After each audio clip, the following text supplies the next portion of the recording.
Hello, everyone.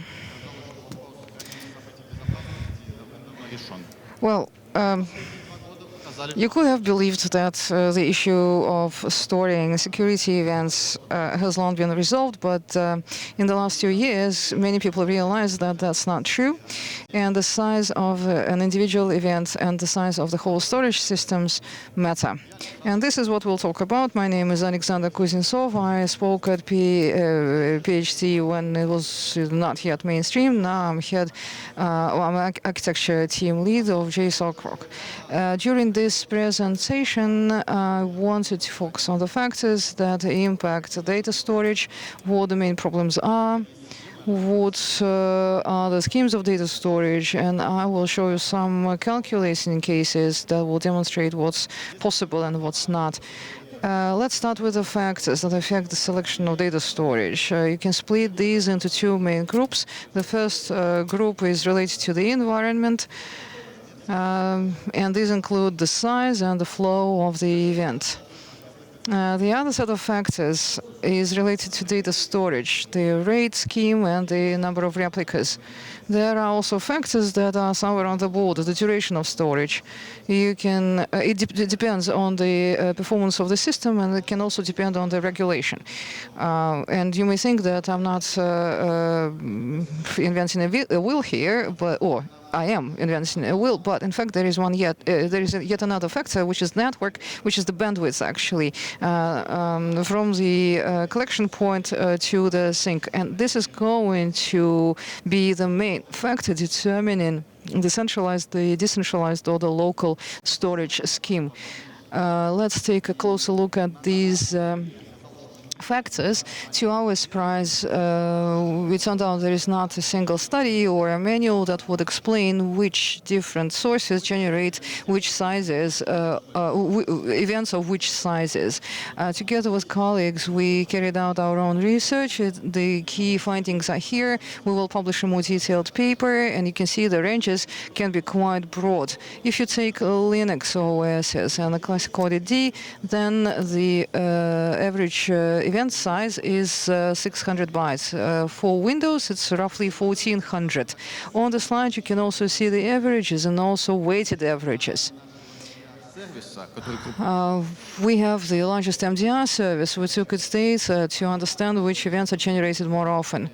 Of course, much, again, is determined by the content, but still, we found this curious. If you look at the most popular events that are associated with authentication, then the averages for them is higher than averages on average.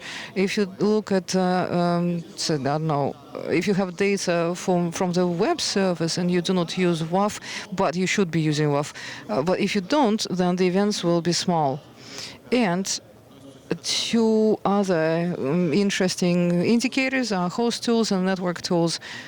You can you can guess the vendors by the color scheme I'm using here, and you can read the numbers on the slide. But now let's look into details, because the devil is in the details.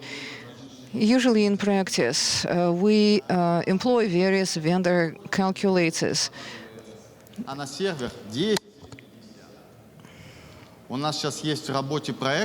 In our work, we now have a project. There is one firewall and 5,000 events. The other one is there is a DBMS that generates 8,000 events.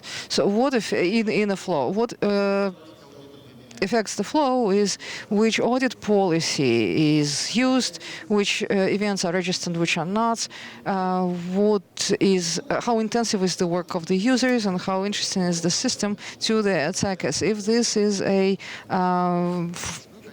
front service, then probably it will be getting more events, and all of this will lead to an intensification in the number of events that you will be collecting. And the third component of the environment side is duration. We still are not sure how long we should be storing these events for? Well, in the regulatory documents, you read 3 months to 3 years. This is a big range. In reality, usually events are stored 1 month to 6 months. If you store them longer, then you should ask yourself a question: how often do you retrieve the events that are older than 6 months old? And then, if you know the size of your event, you know the number of the events in a flow, you know how long you have to store them for, so those 600 bytes will suddenly become petabytes or terabytes. If you are DiCaprio character in this movie and you have unlimited wallets, then it doesn't matter how many SSD disks you've got, but many companies that we have to deal with, they have issues with both budgets and availability of good hardware. You may think, Aleksandr, terabytes, bytes, petabytes, you are getting us confused. Okay, let me give you a specific example. There is the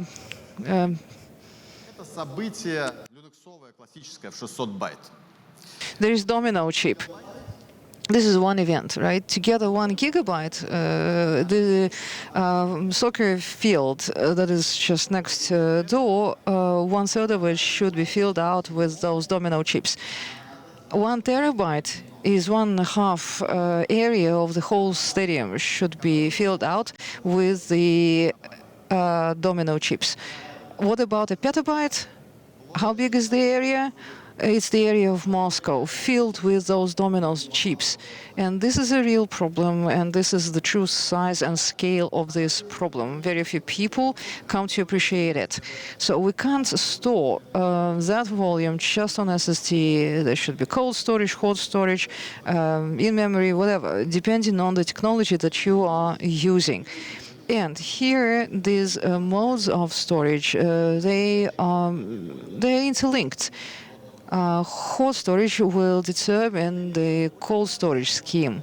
In terms of the most popular schemes, well, there are several of them. You can have centralized hot and cold storages, local hot and centralized cold, or local hot and decentralized cold storages.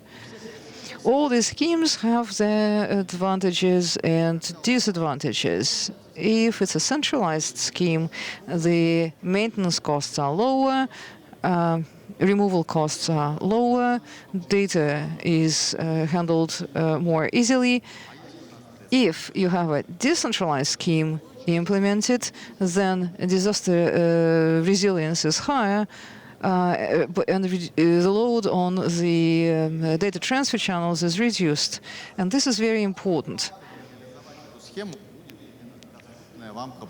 Again, like I was saying in the beginning, bandwidth is what determines the overall choice of the scheme. This is the formula you can use to assess whether the number of events from the collector to the sink to the storage, will you be able to channel it through the available channel? Because you are never going to have the full channel to yourself. You will only get some of the bandwidth. And you must remember that there is also overhead. We had this excellent case when we were given a channel of 100 megabit per second, but half of that is consumed by overhead. And so basically, in reality, we only could dispose of about 50 megabit per second. So if it's not centralized, then decentralized. If it's not decentralized, then the only option that remains is local, on-prem.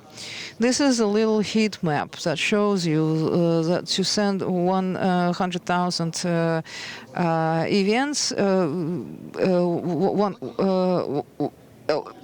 10,000 EPSs, 100 megabit per second may not be enough. Okay, then how do you calculate the volume? Here is a formula that will show you the effective volume of storage.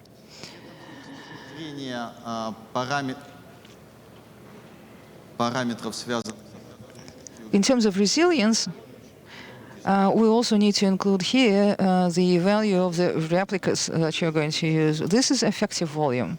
If you want to buy an SSD or you want to buy or a storage system, you also must think about the rate scheme, the applicable rate, because the rate comes with a penalty, and the rate will also lower the volume. So basically, you will buy one volume, and in reality, you will have access to a smaller volume than you bought.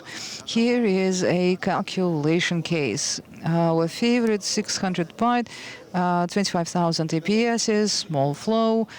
You store it for a year. That means petabyte. So any segment of DSS, you will be able to store it for a year, and it means a petabyte just at this entry point. What about 3 months storage? And 75 and 100,000 EPS, the same petabyte. I have colleagues, and their companies are represented here at the forum.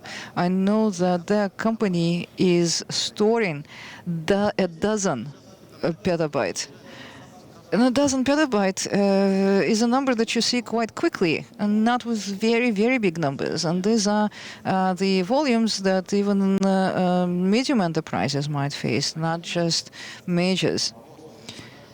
So the question of proper storage of security data is critical, and there are different ways how you can implement that in terms of organizing your storage system. But the network is your stop factor in deciding on the scheme, whether you like it or not, and many people tend to forget about it. To go back to the volumes, it would be great if you could measure the number and the size and the flows of the events. If that's not possible, then please do not rely on vendor calculators. Try to double-check that in the context of your institution. If you want to buy hardware, if you want to rent hardware, operate with real volumes, not effective volumes, this is going to help you avoid problems both with financing and employing the capacity that you will be acquiring. Thank you very much. If you have questions, I'll be happy to take them.